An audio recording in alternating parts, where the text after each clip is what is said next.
Right, welcome to the new workshop. Right, first thing, you may notice that the bonnet is wrapped, and that was the colour that none of you chose in the comments, but I think it looks sick. So bonnet's wrapped, it's going to be slowly wrapped bit by bit, week by week, and I'll put a full video up when it's done. Today we're going to be lowering the TT on H&R springs. Well, because it's already jacked up, I can't show you what it was before, but hopefully if I find a picture I'll insert it right now. So I want to get high, so high.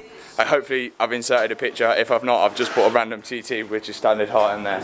But right now I'm going to do the H&R springs. Now I did have problems with the top mounts on that side when I was fixing the suspension when it was broke, so I ideally don't want to take the top mounts out, so I'm going to do it a different way and hope it works. So I'll show you how I'm going to do that. So let's get the first thing done. Okay, so this new sort of workshop which is in the making isn't great for filming in a minute because we don't have much light. So I've taken the drop link off, which is a 18mm socket, and then you need a spline drive for the inside. And then also on the TT, it's got a light adjusting like drop link here, which I've taken out of the, if you can see that, like a little sensor there which is light adjusting. Now, what you'd normally do is take the top mount bolts out, take this strut out and do that, but I'm scared they're going to just spin round and I'm stuck, so I'm going to try a different way, so let's go. So guys, what the normal person would do right now is obviously undo the 3 top mount bolts to release the damper, and then undo the pinch bolt. Undo the pinch bolt, which is here. It's so dark. Undo that pinch bolt and then pull the damper out. Easy as that. But these top mount bolts on the other side, when I was fixing the suspension, were just spinning round and round, and then they were left loose, and it just caused a massive problem. So I'm going to do a controversial way of getting the spring out, and that is popping the spring out whilst it is in the arch. I don't know if it's going to work, might not work. So I've got my 22mm socket with my Torx there. There's some kind of crazy configuration I've got right now, but let's hope it works. Guys, this might actually work. Turn that off. Okay Google. Okay Google. Oh, shut up. So I might have unlocked, I don't know what, actually I could be going stupid here, I could be saying it too early. So basically I've undone that top mount bolt, but I've kept the top mounts in because I didn't want to unscrew them, obviously, but I've undone the strut mount and popped the spring off inside the arch. But I did have the jack underneath the hub holding it up so it didn't just pop down below on the floor and cause havoc. So I've obviously lowered the jack down now, and now the spring. Focus. Are you going to focus then or not? Yeah, I've had this spring down. Now the spring is wobbly because I've pushed this down. I'm hoping I can push it down further enough, get the spring out, put the other spring back on, then literally all I've done is literally undone 2 bolts pretty much. So let's hope it works. Yes, your fucking boy has got it off. And it was a little bit harder than first thought. So I did have to undo the nut for the drive shaft just to lower it down a tiny bit. But there you go, your damper's up there. Let's hope I can get this H&R spring off. And then literally 2 bolts and the spring was off. Thumbs up. Okay guys, so here's the H&R spring. And here's your standard spring. Quite a big difference actually. So I'm expecting to see it quite a little bit lower. Let's see if I get this spring back on the damper without taking any of the dampers stuff on. This is literally probably the easiest way to do it, I think anyway. Like, put in the comments if you think I'm a retard, but I think this is easy way. Right, let's put this back on.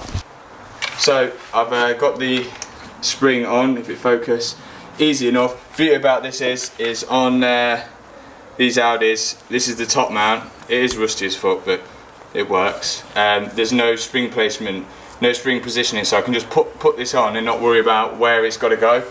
There's a spring position here. I wish this camera would focus, man. Manual focus life. So if you can see that in the darkness, there's a spring position there which this spring's meant to sit on, which I've done. Now I'm going to put this top mount on, and then put it all back together. We've just jacked it up to compress the spring up onto there, and then we managed to get this camera is sucking it, and then we've just screwed the bolt on, a couple of threads, and we'll tighten that up. It will all compress down, proper bang. So the front left is on. So obviously remembering to put the light adjuster on. Why is it not focusing when I go under here? So remember to put the light adjuster on, put this drop link back on, and compress the spring up, and there's your H&R spring nicely on there. I think I'll do the rear. Let's go do it. Okay, so the rear spring, as you can see, it's there. It is literally so easy to get that rear spring out. All you got to do is these bolts here. I think they're 18mm. Just holding that on. Once you undo that, the whole rear beam will drop and be able to get that rear spring out. I'm sorry how dark it is. Right, let's whiz this off. What I've done, I've taken out that nut here, and I've got the jack under the spring ready to release it down. But before you do this, on a TT, quite frankly they're a pain in the arse. But let me go under. So underneath the rear, there's another one of these, if you can see it. It's like a adjuster for the lights. You can just about see it. It's really crap videoing right now, but yeah, I had to undo that. It's a 10mm. Undo that, otherwise you're going to snap it if you lower the spring down. So let's get the spring off. So move the jack out, push down that, spring falls out.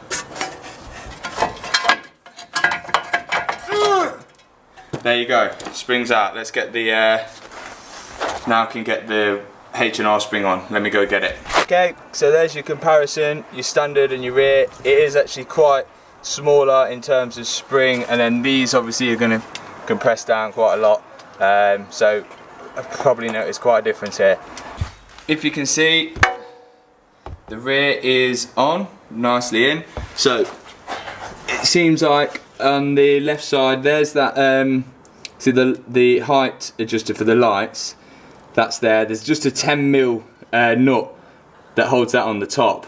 Then it's just that bolt there. So it's literally, again, just 2 bolts to undo on this rear to get that suspension off. And finished product, when it focuses, ignore the grey bonnet, but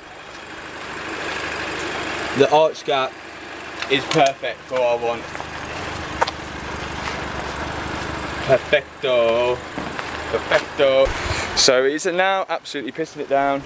I've tried to move the TT so you can kind of see the level of it and get this sort of perspective. It's absolutely throwing it down now. Oh look though, on the plus side, it's a rainbow.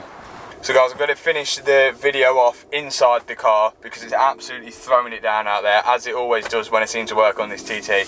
So let's recap the video. So you've actually seen the colour I'm going to wrap it now. What do you think of it? Put in the comments below. Hopefully you can see it in that light. I mean, it weren't the best light. I will do another video on that, and we are doing a full video of the full wrap being done. So now the car's lowered on H&R springs. It's 30mm front and rear. I'm well happy with it, how it's turned out. It's perfectly how I wanted it. I didn't want it to be too low, where you can't get over speed bumps, but the standard height was a bit of too much arch gap. So no, nicely done. And the way I lowered it actually works, like that technique actually worked, which is sick. So this is again a really rushed video. Hopefully I can make a video where I'm not rushing and I can film what I want to film, and inside that shed, because that's garage, I will be getting some lights in there and everything, and once it's all finished, at the minute it's like half done, so when there's all lights in there I'll be able to film like proper videos in there as well. So all the recent subscribers that have subscribed for all the car stuff, big respect to all of them. You've been either following me because of the Merc, the GTI or the TT, which seems to be the cars I'm working on at the minute. But the big one, the big project for me is the TT. So as you saw, that's lowered now. It's going, I've had to pull it out the garage now because it's going to a dent guy who's going to pull that dent out the rear quarter from it, and then back in the garage again to be wrapped for that all of the other stuff is going to be wrapped. And then we've got lots of mods to come. So if you're watching this and you've not subscribed to the channel, make sure you subscribe. Sorry if I'm ranting on about everything. I literally can see it now. It's like 1 minute 50 I've been ranting on. But I'm just trying to get my point across. I'm not sure what I'm going to do with this TT once it's done, but like, I just want it to be something that I would drive myself, so that's hence why I'm lowering it and everything, and not just putting standard suspension on, doing everything cheaply. I want it to be something that I would drive myself, so it looks nice, so hence why buying the S-Line bumpers and everything. That's going to be the end of the video. Thanks for watching it. If you haven't already, click that subscribe button, make sure you click it, because we're getting that close to 1,000 subscribers, and on YouTube, if you get to 1,000 subscribers, that means I'll actually be able to monetize videos. If I was to earn any money off these videos, it'd be just a bonus, because I'm just doing it in a minute because I like watching these videos. I like helping people out who are doing the mods to the cars themselves, because I know I do it a lot. If I'm stuck on something, I'll watch a video and see how it's done, or if I want to see how much H&R springs lower a car by, I'll go and YouTube it. So I'm sort of putting the content out there on YouTube for you guys and all the other people that watch this. So the least you guys can do is click the subscribe button and join the sort of family we've got going on right now. So yeah, thanks for watching. Peace out.